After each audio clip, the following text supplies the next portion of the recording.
Well folks, welcome back. Thanks for joining me. It's blowing an absolute gale out there today, so obviously all the guiding's been cancelled for the day, so catching up with a few bits around the house and chance to make a couple more fly time videos for you. So this one is a real favourite of mine for the reservoirs, for Grafham especially this time of year.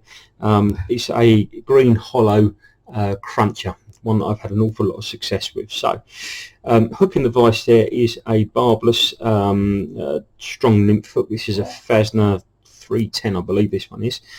Thread for this we're going to be using is a UTC 70 Brown. Okay, so let's just get that worked on and get it started. As always, if you enjoy the videos, please click like, click subscribe, and feel free to share. And leave any comments, any suggestions down in the comments section, and I'll see what I can do. Okay, so tail for this pattern and the hackle for this pattern are both going to be just a brown, just a dyed brown hen.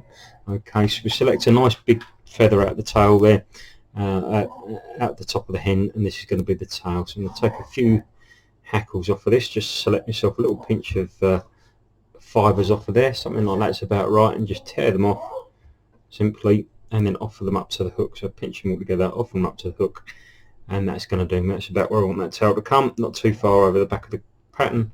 Don't want the tail to be too long. Catch that in, and there we go. Okay. Now the rib for this pattern, as I alluded to, is of course green hollow.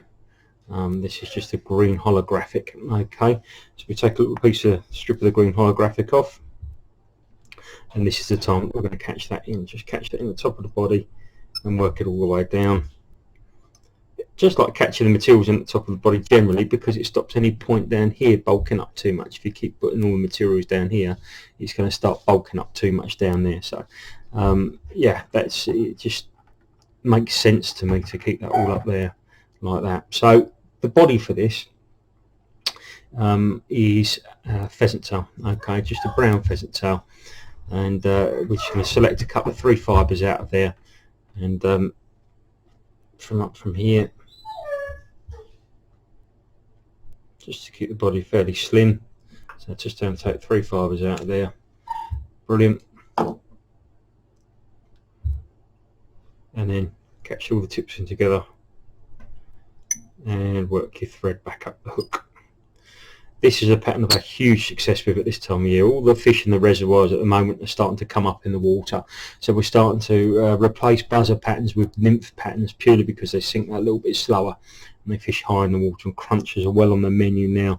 And this one has been working very well for me at Grafham. This is actually the same pattern as I used in the international back in 2019, and I caught probably half my fish on this on actual match day on the international. This was a cracking little pattern for me.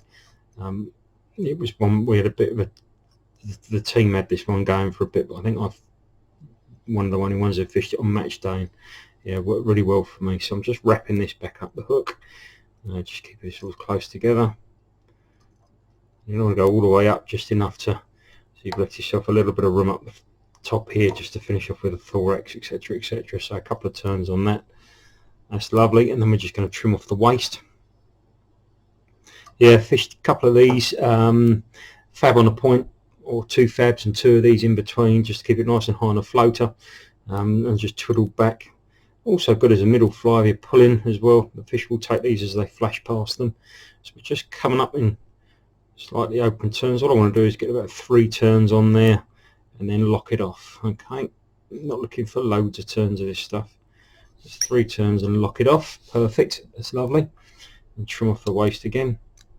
Thorax for this, as with most cruncher patterns, just going to be using a little bit of Peacock there. Okay, just a bit of Peacock herl. Not looking for a massive thorax, so just catch that in, running, looking to get a few turns in there, just to bulk it back up a little bit, just to finish it. Lovely. Green seems to be a real good pattern, good colour on Grafham, and I'm sure it would work well on Rutland as well. I've never really given this one a swim on Rutland. I don't tend to, just the way my calendar works in the year, I don't tend to hit Rutland until sort of July onwards, really. It's normally my first couple of visits, so I miss all the early season stuff there. For me, geographically where I am, I have to drive past Grafham to get to Rutland. and that's a very hard thing to do when Grafham's fishing so well. So now we're going to work in the hackle, and again I've taken a nice little feather out of the cape there, okay, and I reckon that's going to be about right. I'm just matching that up. That's about the size of the hackle I want there. Just strip back the rubbish and then catch that in just before the eye there, lock it in, just trim off the waist, and then we're going to try and get about 3 turns in around there. Okay, you don't want loads of turns, don't need loads of turns, so it's about 3 turns. Bring that round. You can use your hackle pliers. Because I'm so close to the camera here, I'm going to have to use my fingers and hope for the best. 1, 2, 3 turns there.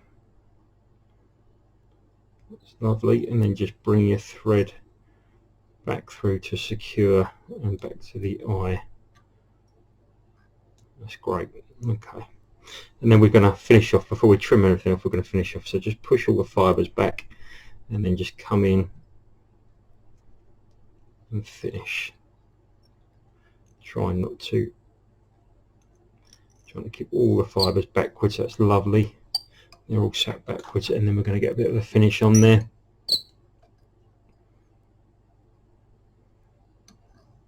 Smashing. Trim off. Trim your waist.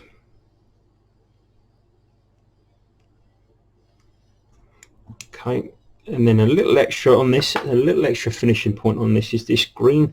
It's a green Holo thread. Now this isn't made by any fly time manufacturer particular, this one.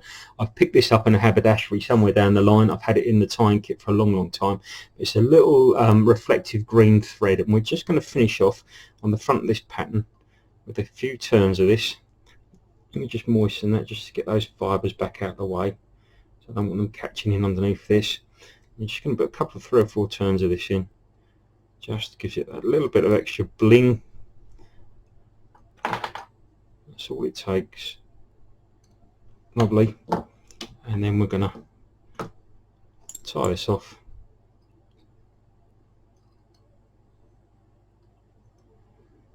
That's it. Nice neat finish.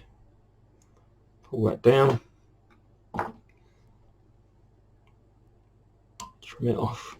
So yeah, if you're fishing Grafham in the next month or so, I wouldn't be without these. Well worth having one of these on your cast. I certainly haven't taken one off my cast for the last few visits, and we've caught very well on these. I also like the Nemo Cruncher on there as well. You know, anything with that little bit of bling at the moment, that little bit of sparkle and flash at the moment as the fish are marauding through and they're still hitting the buzzers, etc, but this one is a real favourite. So just a little bit of varnish in there. It's lovely. It finishes that off perfectly, and there we are, little green Holo cruncher, perfect for the reservoirs. Hope you enjoyed that, folks. It's a fairly simple tie, just take your time with it, and very effective though. And yeah, give them a swim. So again, if you enjoyed the videos, please click like, click subscribe, and I've got a couple more fishing videos in the process of being edited, and they should be with you pretty soon. And this one will just fill the gap for you. Thanks very much. We'll catch up with you soon. Bye bye.